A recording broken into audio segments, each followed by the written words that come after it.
उपाध्यक्ष महोदय, हमारा देश कृषि प्रधान है, लेकिन खेती के बाद उद्योगों का हमारे देश के आर्थिक जीवन में बड़ा प्रमुख और महत्वपूर्ण स्थान है।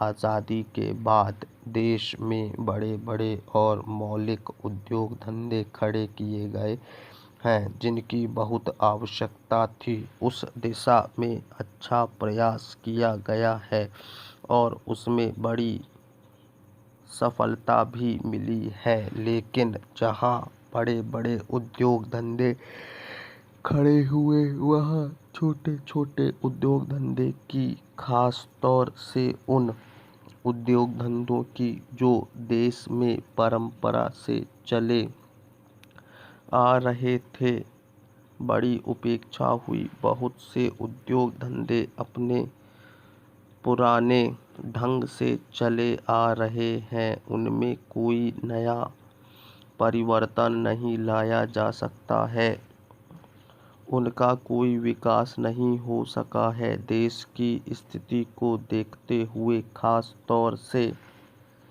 ग्रामीण क्षेत्रों में कौन से नए उद्योग धंधे स्थापित किए जा सकते हैं, इस बारे में कोई अनुसंधान नहीं किया गया है। खादी और ग्राम उद्योग कभी न स्थापित किया गया और उसने खादी और कुछ ग्रामीण उद्योग धंधों को लिया, लेकिन उसकी भी कुछ सीमाएं हैं।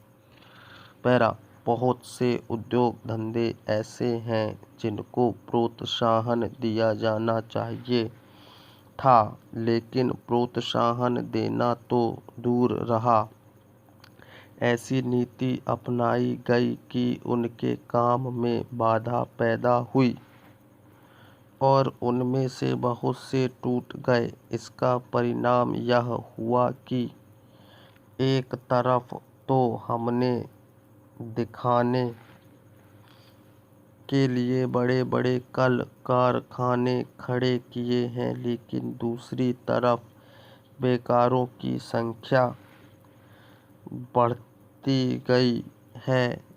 आज वह समस्या एक भीषण रूप में हमारे सामने आई है।